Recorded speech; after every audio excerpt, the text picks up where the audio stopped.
Pisces natin. So, kuha tayo ng 2 cards here, no, mga Pisces, no? Kuha tayong 2 cards. So, yeah, 1, 2. So, let's see.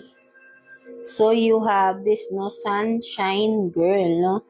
For some of you na mga Pisces, maybe for sa may bagong member ng inyong family, no? O kumaga may nagpapasaya ngayon sa inyong family, right? No, maybe for some of you may baby, no? Something like that, no? So parang ayun yung nakikita ko rito, no?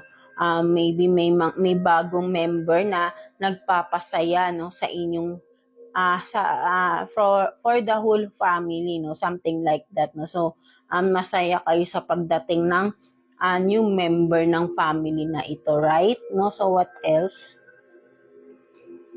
So, di ba nga, joy, no? Talagang sakto talaga, right? No, so, talagang right now, no, mga Pisces, no, for some of you, no, masaya yung inyong family, no? Kasi nga, may bagong member kayong na family. Maybe ay may baby, no? Something like that, no? So, basta yun nung nakikita ko rito, no, for some of you. Or maybe for some of you, may pregnant sa family niyo at excited na ang mga family members, no, to see the baby, right? No, so masaya talaga, no, right?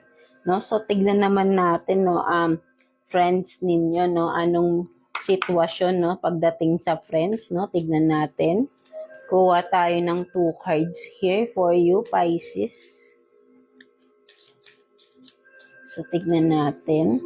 1, 2. So, you have this, no, Page of Wands. No? So, for some of you, Pisces, na meron ka ditong kaibigan mo na, kumbaga ay, sabihin natin na, parang may,